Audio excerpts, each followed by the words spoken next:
Hello everyone, I am very glad that you're joining this story. Subscribe, like and comment. Enjoy the story, smile more often. You've ruined our lives. You're a burden. My father's voice cut through the stale air of their dimly lit living room, his tone as sharp as a rusted blade that had sliced me too many times before. My mother sat beside him on the worn-out couch, her lips pressed into a tight line, her silence a louder condemnation than his words. She didn't need to agree out loud. Her absence of protest was enough. I stood there, my fingers curling into my palms, nails digging into the soft flesh, a desperate attempt to ground myself as the weight of years of unspoken resentment pressed down on me. For as long as I could remember, I had been their safety net, their endless supply of money, their go-to problem solver whenever they fell behind on bills or needed something they couldn't afford. I had covered mortgage payments when they were months behind, paid off their credit card debt when collectors started calling, and even handled the cost of my father's medical expenses when he refused to get insurance because, as he put it, that's for suckers who expect to get sick. Every time, they promised it was the last time. Every time, I wanted so badly to believe them. But every time, I knew deep down it was a lie. Still, something inside me had hoped for gratitude, for a sliver of love hidden beneath their dependency. Instead, I got this. A sneering father with narrowed eyes, an exhausted mother who couldn't even meet my gaze, and words that cut deeper than anything I had ever imagined hearing from the people who were supposed to love me. I swallowed hard, forcing down the lump that had lodged itself in my throat. "I've done everything I could for you," I said, my voice steady despite the storm raging inside me. "I've given you money, paid for everything, and never once asked for anything in return." Dad scoffed, shaking his head as he leaned forward, his fingers drumming against his knee. "And look where that got us. You think throwing money at us makes you better than us? You think you're some kind of saint?" I blinked, stunned by the sheer audacity of his words. "I think I've kept you from losing everything," I shot back, my voice sharper now, laced with an anger I had spent years swallowing down. "But maybe that was my mistake. Maybe I should have let you drown." Mom's phone buzzed on the coffee table, and she picked it up without hesitation, her attention already elsewhere as though I wasn't even worth the effort of arguing with. She tapped out a text, her brows furrowing slightly, then looked up at me with an expression so cold it sent a shiver down my spine. "Don't come back," she said simply, her voice devoid of emotion, before turning her phone screen toward me. The message was there, clear as day, sent straight to my number. For words, clean and final. "Don't come back." For a moment, I felt the earth tilt beneath me, as if everything I had ever believed about family, about love, about obligation was being rewritten in an instant. Then, something unexpected happened. Instead of pain, instead of heartbreak, I felt relief. A weight lifted off my shoulders, one I had been carrying for so long that I hadn't even realized how heavy it was. I pulled out my own phone, fingers moving swiftly as I typed a reply. "Okay. I just stopped paying your bills." Then, without hesitation, I blocked their numbers, deleted their contacts, and turned on my heel. I walked out of that house without looking back, stepping into the cold night air with a newfound sense of freedom buzzing beneath my skin. For the first time in years, I was done. But peace was short-lived. Less than an hour later, my phone exploded with notifications, calls, messages, voicemails piling up so fast it was almost comical. My parents must have realized what my words truly meant, must have checked their accounts and seen the sudden, gaping hole where my money used to be. I ignored the first 10 calls, then the next 15, letting them all go straight to voicemail. But then, something strange happened. An email popped up, the subject line blank, the sender unknown. Curiosity got the best of me, and I opened it. The message was short, just 3 words, "You made a mistake." And attached was a screenshot of something that made my stomach drop, a bank transaction I didn't recognize, made in my name, for an amount I had never authorized. My blood ran cold as realization crept in. Cutting them off wasn't the end. It was just the beginning. The next morning, I woke up to a phone that wouldn't stop buzzing, vibrating against my nightstand with the relentless desperation of someone who knew they were losing control. I didn't even have to check the caller ID to know who it was, because there was no one else who would be this persistent, no one else who could go from ignoring me for weeks to acting like the world was ending the moment I stopped playing their game. I let it ring, let the messages pile up, let the weight of their panic press against the silence of my apartment like a distant storm I could hear but refused to acknowledge. When the calls finally stopped, I exhaled, stretching my arms over my head before grabbing my phone with the kind of casual indifference that would have been impossible for me just a day ago. I had expected the usual, voicemails filled with guilt-tripping, texts alternating between anger and fake concern, some new excuse about why I needed to fix their latest crisis. But instead, what I found made my stomach turn, made my fingers tighten around the device as something colder than anger settled in my chest. There was a transaction I didn't recognize, a large withdrawal from my account that I hadn't made, money vanishing into thin air without my permission. My heart pounded as I opened my banking app, scrolling through the recent activity with a sense of dread curling in my gut like smoke from a fire I hadn't realized was already burning. And there it was, several withdrawals over the past few months, all small enough to go unnoticed at first, but adding up to an amount that made my breath hitch. I knew, without needing further proof, exactly who had done this. My parents had always treated me like an open wallet, always assumed my success was theirs to use, always found new ways to justify taking what wasn't theirs. But this was different. This wasn't just manipulation, wasn't just emotional blackmail, wasn't just leaning on me when they had nowhere else to go. This was fraud. This was stealing. And it wasn't just a betrayal, it was a crime.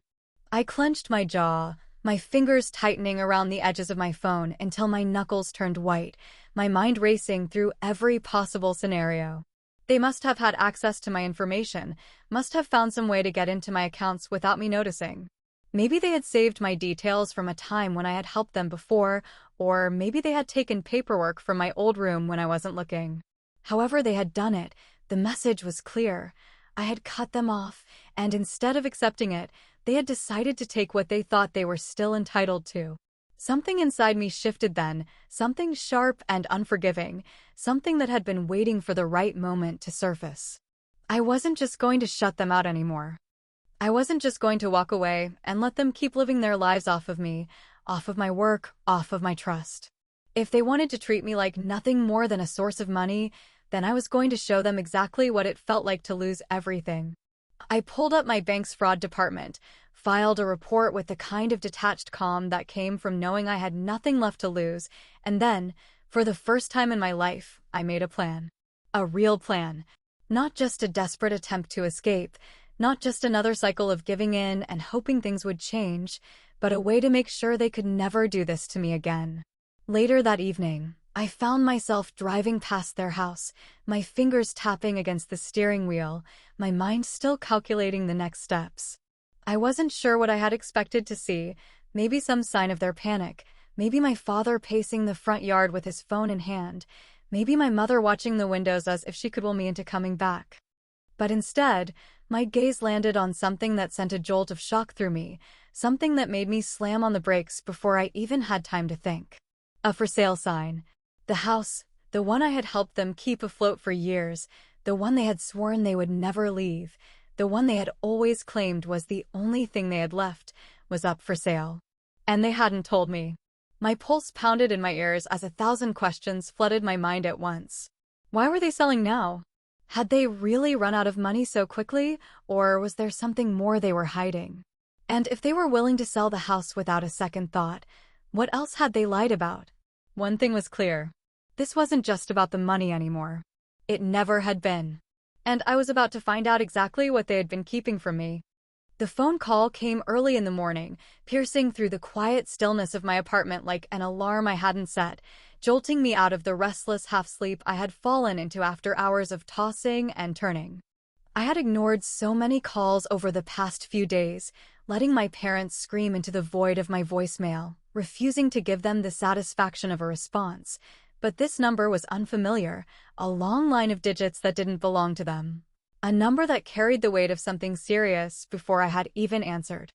I hesitated for a moment, my thumb hovering over the screen, but something in my gut told me to pick up, told me this wasn't just another desperate plea for money or another attempt at manipulation disguised as an apology. When I finally pressed the phone to my ear, the voice on the other end was calm, measured, professional in a way that immediately put me on edge, because I knew instinctively that lawyers didn't call people out of nowhere unless something was very, very wrong. "Miss Carter," the voice said, crisp and unhurried, as though he had all the time in the world to deliver whatever bad news he was about to drop into my lap. "I'm reaching out regarding a matter involving your parents' property, and I believe you may want to be aware of some recent developments." I sat up in bed, my heartbeat quickening, my mind already racing through the possibilities, none of them good. "What kind of developments?" I asked, my voice sharper than I intended, but I didn't care. I was done with surprises, done with being blindsided, done with feeling like I was constantly 5 steps behind in a game I hadn't even agreed to play. There was a pause, the kind that only people in expensive suits could pull off, the kind that made you feel like they were deciding how much truth you deserved, before he finally spoke again. "Your parents' home is currently tied to several outstanding loans, some of which appear to have been acquired using your name." I barely heard the rest of what he said, because my mind had already seized onto those last words like a vice, my stomach plummeting as understanding crashed over me like a wave. Using my name. Not theirs. Mine. The money missing from my account, the strange withdrawals I hadn't recognized, the documents I had overlooked for years because I had trusted them enough not to question every little thing. It all made sense now, in the worst possible way. They hadn't just stolen from me in the way I had assumed, hadn't just helped themselves to my bank account like greedy, entitled parasites who thought they deserved everything I had worked for. No, this was worse. This was methodical, deliberate, calculated in a way that made my skin crawl. They had been taking out loans in my name for years, signing documents they had no right to sign, building a mountain of debt that had been growing beneath me like a sinkhole I hadn't even known I was standing on.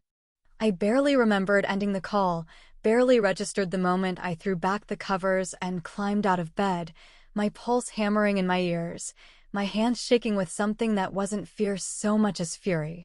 I had spent years bending over backward for them, had given them everything they asked for and more, had let them walk all over me because I had believed, stupidly, naively, that maybe, deep down, they actually cared about me. But this wasn't something you did to someone you loved. This wasn't just selfishness, wasn't just greed, wasn't just another way to keep me under their thumb. This was fraud. This was betrayal on a level I hadn't even thought them capable of. And I wasn't going to let them get away with it. By the time I called the bank, my voice was steady, my decision already made. I wasn't just going to shut this down, wasn't just going to make sure they could never touch another cent of my money again. No, I was going to make sure they paid for what they had done, in every way possible. I filed every report I could, contacted every agency that would listen, and then, when I saw the inevitable outcome approaching like a train barreling toward them, I made sure I was standing there to watch it happen. Because when the bank finally foreclosed on their house, when the debt collectors came knocking, when everything they had built out of lies and stolen money crumbled to dust around them, I was the one who showed up at the auction, the one who placed the winning bid, the one who took the last thing they had left right out from under them. And when I signed the papers, when I officially became the owner of the home they had once sworn they would never leave, I didn't feel guilt, or regret, or even satisfaction. I just felt free. But the victory didn't last long. That night, as I sat in my car outside my new property, staring at the empty shell of a house I had once tried so hard to save, my phone buzzed again. A single message from an unknown number, carrying a warning that sent a shiver down my spine. "You shouldn't have done that." And for the first time, I wondered if maybe, just maybe, I had underestimated exactly what I was up against. The house was empty, stripped of anything that made it feel like a home, the echoes of a life once lived bouncing off the walls with eerie silence as I stepped through the threshold. The air smelled stale, a mixture of dust and forgotten time, as though the house itself had been holding its breath, waiting for something, for someone, for me. I had bought it at auction not because I wanted it, not because I needed it, but because I had wanted to take it from them, had wanted to make them feel what it was like to lose something irreplaceable. But as I stood there, surrounded by the ghosts of a past I had spent years trying to escape, I felt something else stirring beneath the surface, something deeper, something that made my skin prickle with unease. I moved through the house slowly, my footsteps soft against the worn hardwood floors, my fingers trailing over the walls that had once held pictures of a family that never really existed. The rooms were emptier than I had expected, the furniture gone, the clutter of their lives packed away or abandoned in their rush to disappear, but something felt off, something I couldn't quite put into words. It wasn't just the way the silence pressed against me, or the way the light filtered through the dirty windows, casting long shadows that seemed to stretch too far. It was something else, something I couldn't shake, a feeling that grew heavier with every step I took. I found myself drawn to the study, a small room tucked away in the back of the house, a place my father had always kept locked, a place I had never been allowed to enter. The door was slightly ajar now, hanging open like an invitation, and as I pushed it the rest of the way, a breath I hadn't realized I was holding slipped from my lips. The room was different from the rest of the house, untouched by the chaos of their departure, as if they had left in too much of a hurry to deal with it, or maybe, just maybe, they had wanted to forget what was inside.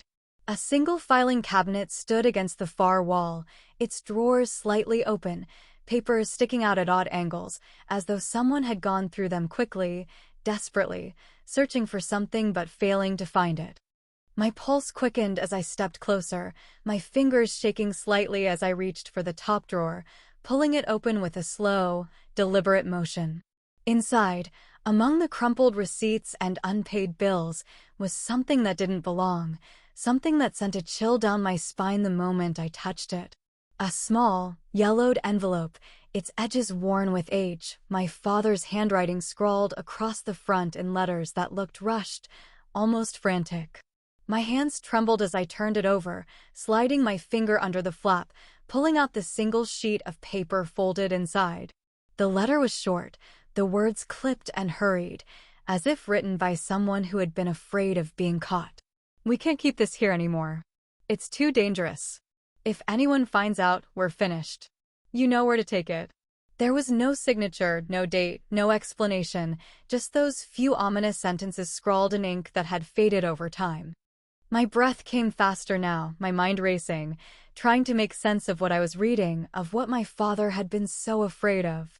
But before I could even begin to process it, my fingers brushed against something else inside the envelope, something small and metal and cold against my skin.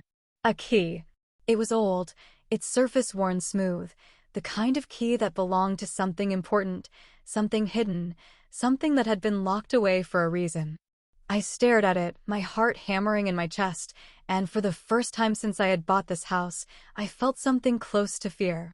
Because whatever my parents had been hiding, whatever they had been running from, it hadn't been about the money. It had been about something much worse.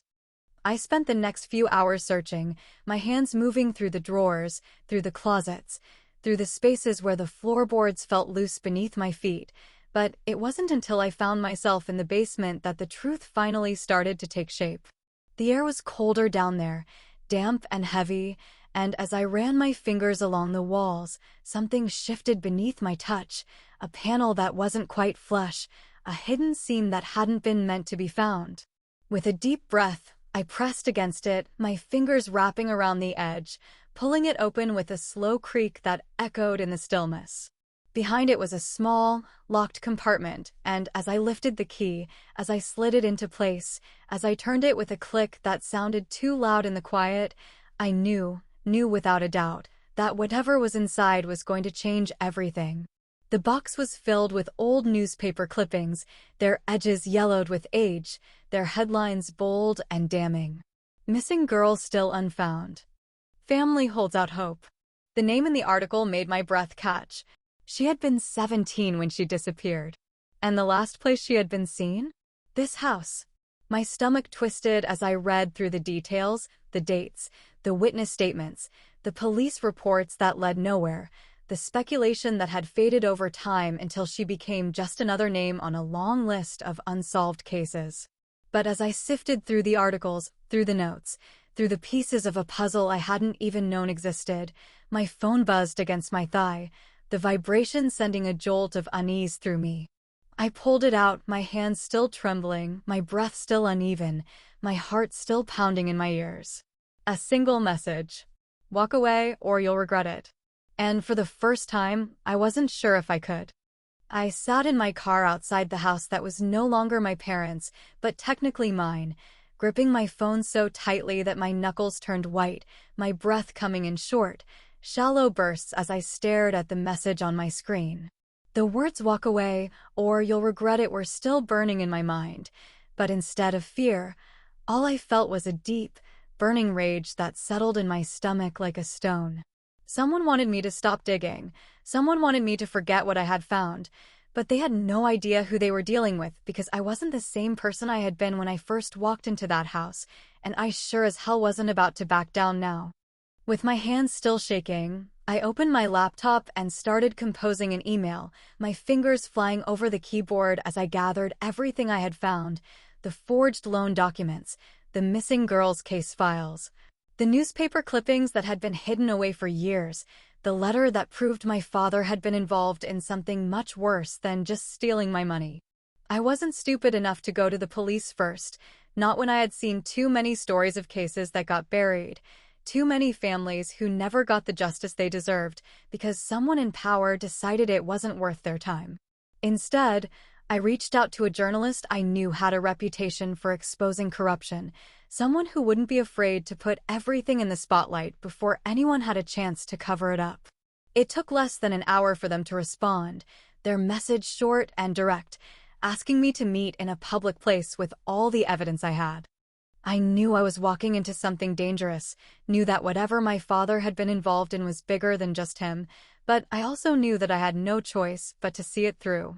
If I backed down now, if I let fear stop me, then everything he had done, everything he had stolen, everything he had destroyed would stay hidden, and I refused to let that happen.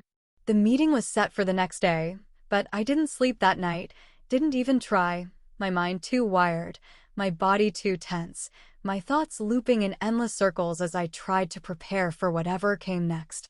By the time the sun rose, I was already dressed, already out the door, already heading to the small cafe where I was supposed to hand everything over, my bag filled with the proof that would finally bring him down. The journalist was already waiting when I arrived, a man in his 40s with sharp eyes and a notebook filled with scribbled notes, his expression unreadable as I slid into the seat across from him and pulled out the file. He didn't waste time with small talk, didn't try to ease into the conversation, just flipped through the papers with the kind of focus that told me he already knew this was bigger than either of us had expected. "This isn't just fraud," he said after a long moment, his voice low and even, his fingers tapping against the edge of the table as he glanced up at me with something that almost looked like concern. "This is criminal conspiracy, possibly even murder. If your father was involved in covering up a missing persons case, and if this girl's last known location was that house, then someone somewhere knows exactly what happened to her, and they've been keeping it a secret for a long time." I swallowed hard, my throat dry, my palms slick with sweat despite the cool air of the cafe. I had known, deep down, that this was more than just financial fraud, had felt it in my bones from the moment I found that letter, but hearing it said out loud, hearing someone else confirm that I wasn't just imagining the worst, sent a cold shiver down my spine. "What happens now?" I asked, my voice quieter than I had intended, my fingers gripping the edge of the table as if I could hold myself together by sheer force of will. The journalist exhaled slowly, closing the file with a soft thud before slipping it into his bag. "Now," he said, standing up and adjusting his jacket, "I do what I do best. And you make sure you're ready for whatever comes next." It didn't take long for the fallout to begin. Within 48 hours, the article was published, the story spreading like wildfire across news outlets and social media. My father's name splashed across headlines that detailed not only his financial crimes, but his connection to a decades-old disappearance that had never been solved. The police reopened the investigation almost immediately, their interest suddenly piqued now that the world was watching, and it wasn't long before search warrants were issued. Bank accounts were frozen, and lawyers were scrambling to contain the damage. By the time the police arrived at my father's motel, he was already half-packed, his suitcase open on the bed, his phone ringing off the hook as the walls of his carefully constructed life came crashing down around him. My mother wasn't far behind, her attempts to play the innocent bystander falling apart the moment they uncovered the paper trail that linked her to every fraudulent transaction, every forged signature, every lie they had told to keep themselves afloat. Their arrest was public, humiliating, and exactly what they deserved. But just as I thought it was over, just as I let myself breathe for the first time in what felt like years, my phone buzzed again, the notification that popped up on my screen making my blood run cold. My bank account had been wiped to zero. Every last cent. And the message that followed was even worse. You took everything from them. Now it's your turn. The notification sat on my phone screen like a bomb waiting to go off, the reality of what had just happened sinking in with a slow, creeping dread that wrapped itself around my ribs and squeezed tight. My entire bank account, the money I had worked years to earn, the savings I had built as a shield against the chaos of my past, had been wiped clean in a single moment, vanished into thin air without a trace. My heart pounded in my chest as I scrolled through the transaction history, my fingers numb, my breath coming in short, sharp bursts as I tried to make sense of it. There was no record of withdrawals, no transfers, no alerts warning me that my balance was about to hit zero. It was as if my money had simply ceased to exist, erased from reality by someone who knew exactly how to cover their tracks. I felt the familiar surge of anger rising in my chest, the kind that burned hot and furious, the kind that had driven me to take down my parents, to expose their lies, to make sure they paid for everything they had done. But this was different. This wasn't them. This was someone else, someone who had been watching from the shadows, waiting for the right moment to strike, someone who had just made it very clear that I wasn't the only one who knew the truth. I forced myself to breathe, forced myself to push past the panic clawing at my throat, forced myself to think. There had to be a way to trace this, to find out where the money had gone, to figure out who had done this to me. I called the bank, waded through the endless automated prompts, gritted my teeth as some customer service agent with a fake cheerful voice told me they would look into it and follow up soon. But I already knew they wouldn't find anything, already knew that whoever had done this had made sure there wouldn't be a paper trail to follow. And then, just as I was about to hang up, just as I was about to throw my phone across the room in frustration, another notification popped up on my screen, an email from a bank I had never used, a subject line that sent a shiver down my spine. Safety deposit box confirmation. Mia Carter. My stomach twisted as I opened the email, my pulse thudding in my ears as I read through the details. The message was brief, almost clinical, informing me that a safety deposit box had been opened in my name at a branch across town, a box I had never requested, never paid for, never even knew existed. But it was the final line of the email that made my blood run cold, the words staring back at me like a whisper in the dark. Inside, you will find what you're looking for. No sender. No signature. No explanation. I sat there for a long moment, my phone gripped tightly in my hands, my mind running in circles as I tried to decide whether I should ignore it or go find out exactly what kind of nightmare I had just stepped into. But I already knew there was no turning back. The bank was quiet when I arrived, the fluorescent lights buzzing overhead, the air thick with the sterile scent of paper and polished floors. A woman in a neatly pressed suit led me to a private room, her expression unreadable as she slid a small metal box onto the table and gestured for me to enter my key code. My hands were shaking as I unlocked it, my breath shallow, my entire body bracing for whatever was inside. At first, I thought the box was empty. But then, tucked into the corner, I saw it. A single folded piece of paper, yellowed at the edges, the handwriting on the front making my heart skip a beat. You only knew half the story. Now, let's talk. I barely had time to process the message before my phone vibrated again, another unknown number lighting up the screen, the timing so precise that it felt like whoever was on the other end was watching me at that very moment. I swallowed hard, my throat dry, my fingers hovering over the answer button, knowing that whatever happened next, my life would never be the same again. The phone kept ringing, and as I finally pressed accept, my world faded to black.